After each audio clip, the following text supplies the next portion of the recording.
나는 왜 규칙을 지키기 싫을까? 반사회성 성격장애의 진실. 학교 규칙이 답답하고 어른들 말이 짜증나고 남들이 힘들어해도 별로 공감이 안 되는 당신. 거짓말이 자꾸 나오고 친구를 이용하고 잘못해도 미안한 감정이 잘 안 드는 당신.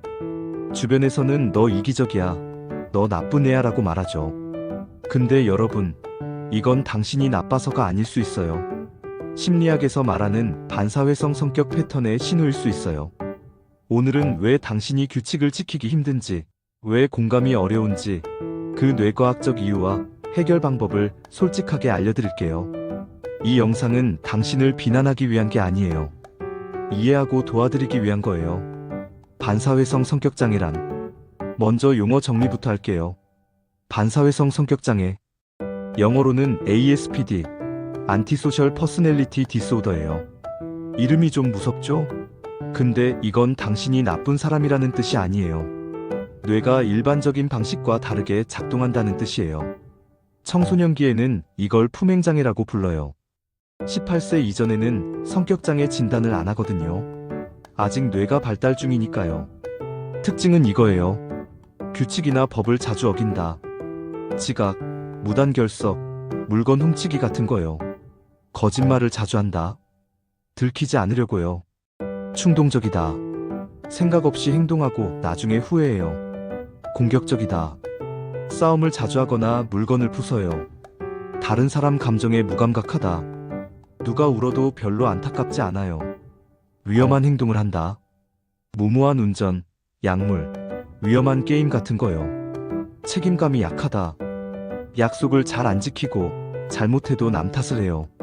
중요한 건 이 중에 몇 개만 해당돼도 다 반사회성은 아니에요. 청소년기에는 원래 충동적이고 반항적인 시기거든요. 차이는 정도와 지속기간이에요. 이게 6개월 이상 계속되고 일상생활을 망가뜨리면 전문가 도움이 필요한 거예요. 원인, 뇌과학으로 보기. 그럼 왜 이렇게 될까요? 당신 잘못이 아니에요. 뇌의 문제예요. 첫째, 전두엽 발달 지연. 전두엽은 브레이크예요. 충동을 억제하고 결과를 생각하고 계획을 세우는 부분이죠. 반사회성 경향이 있는 청소년은 이 부분이 또래보다 느리게 발달해요. 그래서 하고 싶은 걸 참기가 더 어려운 거예요. 뇌 MRI를 찍어보면 실제로 전두엽 활성도가 30% 낮아요. 둘째, 편도체 둔감화. 편도체는 감정을 느끼는 부분이에요. 특히 두려움과 공감을. 일반인은 누가 우는 걸 보면 편도체가 활성화되면서 나도 슬퍼져요. 근데 반사회성 경향이 있으면 편도체 반응이 약해요. 그래서 남의 고통에 덜 공감하는 거예요. 일부러 그런 게 아니라 뇌가 그렇게 느끼지 못하는 거예요. 셋째, 도파민 시스템 과잉. 도파민은 쾌락 호르몬이에요. 위험하거나 자극적인 걸 하면 도파민이 확 나와요. 반사회성 경향이 있으면 도파민 수용체가 많아요. 그래서 일반적인 재미로는 만족을 못 느끼고 더 강한 자극을 찾게 되는 거예요. 이게 언제 만들어지냐? 크게 세 가지 원인이 있어요. 첫째, 유전. 부모 중 한 명이 반사회성 성격장애면 자녀도 50% 확률로 나타나요. 둘째, 어릴 때 학대나 방임. 맞거나 무시당하면서 자라면 세상은 위험해. 나만 챙겨야 해라고 뇌가 학습해요. 셋째, 애착 형성 실패. 어릴 때 안정적인 사랑을 못 받으면 타인에 대한 신뢰와 공감 능력이 안 자라요. 자가 체크. 여러분이 해당되는지 체크해 볼까요? 솔직하게 세어보세요. 규칙이 불공평하다고 느껴서 안 지킨 적이 많다. 거짓말이 자동으로 나올 때가 있다. 화나면 물건을 부수거나 사람을 때린다. 위험한 걸 해봤을 때 짜릿했다. 친구를 이용한 적이 있다. 내가 원하는 걸 얻으려고. 잘못해도 미안한 감정이 잘 안 든다. 남들이 힘들어해도 별로 신경 안 쓰인다. 약속을 자주 어긴다. 귀찮아서. 남 탓을 자주 한다. 내가 이렇게 된 건 부모 때문이야 같은 생각. 나중 일은 생각 안 하고 지금 하고 싶은 걸 한다. 5개 이상이면 전문가 상담을 권해요. 3개에서 4개면 주의가 필요해요.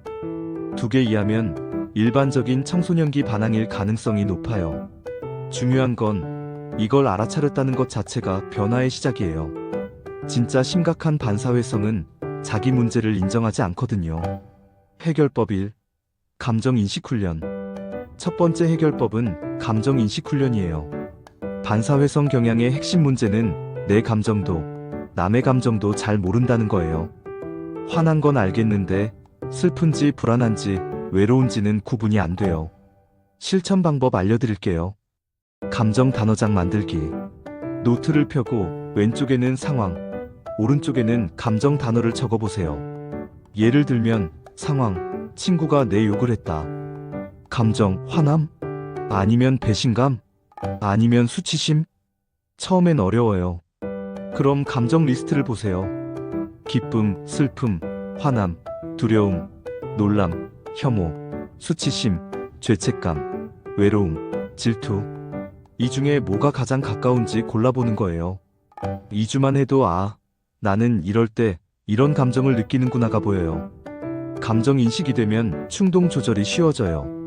왜냐면 화났구나를 알면 일단 진정하고 생각해 볼 시간이 생기거든요. 공감 연습도 필요해요. 드라마나 영화를 볼 때 등장인물이 지금 뭘 느낄까 맞춰보세요. 친구가 이야기할 때 제 지금 기분이 어떨까 생각해보세요. 처음엔 억지로 하는 것 같아도 괜찮아요. 뇌는 반복하면 학습하거든요. 해결법 2. 결과 예측 훈련. 두 번째 해결법은 결과 예측 훈련이에요. 반사회성 경향이 있으면 지금 당장만 생각해요. 나중에 어떻게 될지 예측을 못하죠. 전두엽이 약해서 그래요. 그럼 강화시키면 돼요. 실천 방법은 이거예요. 만약 그러면 게임. 뭔가 하고 싶은 충동이 들 때 3단계로 생각해보세요. 1단계. 내가 이걸 하면 당장 어떻게 될까? 친구 지갑에서 돈을 훔치면 당장은 돈이 생긴다. 2단계. 1시간 후에는 어떻게 될까? 친구가 돈 없는 걸 알아차린다. 나를 의심할 수도 있다. 3단계. 일주일 후에는 어떻게 될까? 친구가 나를 믿지 않는다. 다른 친구들도 소문 듣고 거리를 둔다. 외톨이가 된다. 이렇게 적어보면 당장의 충동이 얼마나 큰 대가를 치르는지 보여요. 노트에 적으세요. 뇌는 시각화하면 더 잘 이해해요. 또 하나, 롤모델 찾기. 당신이 멋지다고 생각하는 사람을 찾으세요. 연예인이든 유튜버든 선생님이든. 쟤는 이럴 때 어떻게 할까? 생각해보는 거예요. 이게 쌓이면 전두엽이 자극받아요. 생각하는 근육이 커지는 거죠. 해결법 3.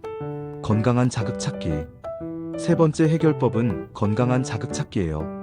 반사회성 경향이 있는 청소년들의 공통점이 있어요. 지루함을 못 견뎌요.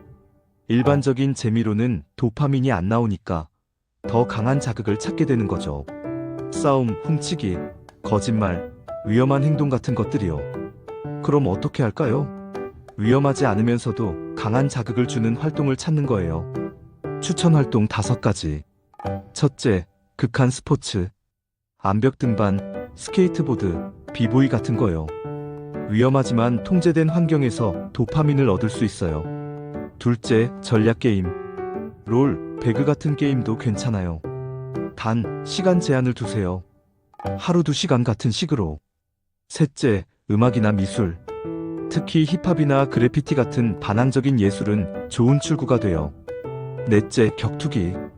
복싱, 태권도, 주짓수. 공격성을 건강하게 표출할 수 있어요. 다섯째, 봉사활동. 이게 의외인데요. 남을 돕는 걸 해보면 공감 능력이 자극돼요. 강아지 산책 봉사 같은 것도 좋아요.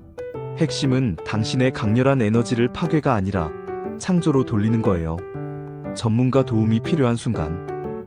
이건 꼭 말씀드려야 해요. 혼자 해결하려고 하지 마세요. 특히 이럴 때는 반드시 전문가 도움이 필요해요. 동물을 학대한 적이 있다. 누군가를 심각하게 다치게 한 적이 있다. 자해나 자살 생각이 든다.